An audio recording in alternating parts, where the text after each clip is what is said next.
we weren't really aware whether or not we were going to be able to do this film in Portland. We didn't, because we just never really attempted to sort of get the actors locally.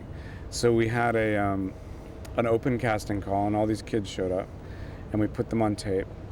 And after about a week or so, Mally Finn was the casting director. After about a week, we were really happy with the different characters that we sort of had found. If you're casting high school, I think they're a lot more sort of enthusiastic, and they have less transportation and things to do, partly because of their age. They don't have really, aside from their school, they don't really have, they have activities, but they sort of are stuck in a weird, it sort of adds to their dilemma. They have after-school activities, they have personal activities and social events and so forth, but they seem to, want to just have something, anything to do. So they all will come to your open casting call, like every single demographic, from the football players down to the library managers. They all will come, and you'll be able to cast a perfect high school movie. I'm writing this a little out of order. Sorry, I didn't do so well in creative writing, but I'll get it all on paper eventually. It was amazing. Gus is such an amazing director, and he's so talented, and he made everything so comfortable and easy on the set.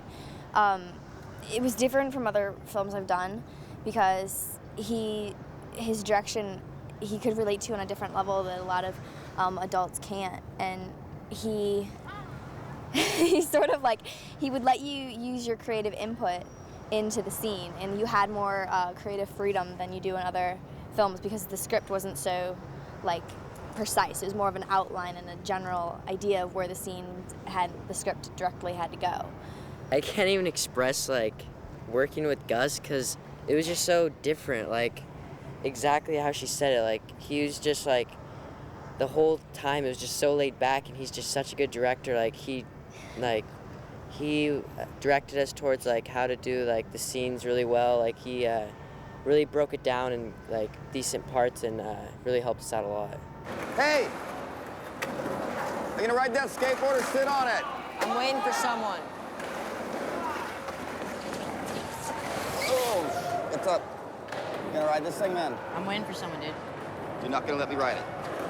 I'm waiting for someone. What's up, guys? You know there's dead bodies buried here?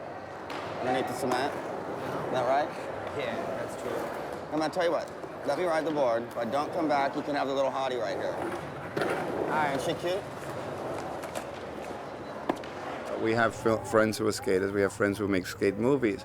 It's kind of, to me, it was surprising. It was very much like making rubber-proof fence. That you have to have. Phil and I are not Aboriginal Australians. So why would we dare to make such an important and respond? How can we be responsible to the integrity of the story being told in rubber-proof fence? I think, on a much lesser scale, of course, I think it's the same thing with any culture. In this case, we're talking about skater culture. How would we dare to do more when so many people are doing and celebrating their lifestyle so much?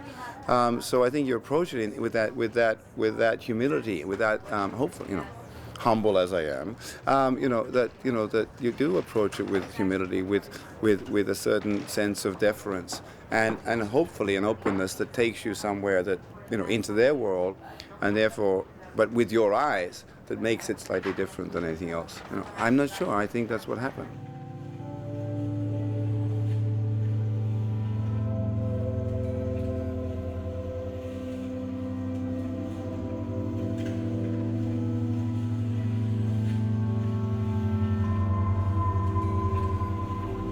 one of the things, one of the research I did as I was writing the book was I just watched a million skate videos. And as I watched those kids fall off of those stairs, fall down railings, fall off bridges, I couldn't believe, like if I had a kid, I would freak out. I would like chain him to the, I would chain him to the stairwell. I wouldn't let him anywhere near like a skateboard. And I grew up out west in Oregon, and we would watch rodeos when we were kids, and we would just, how could you dare sit on that pole and get all your bones in your body broken?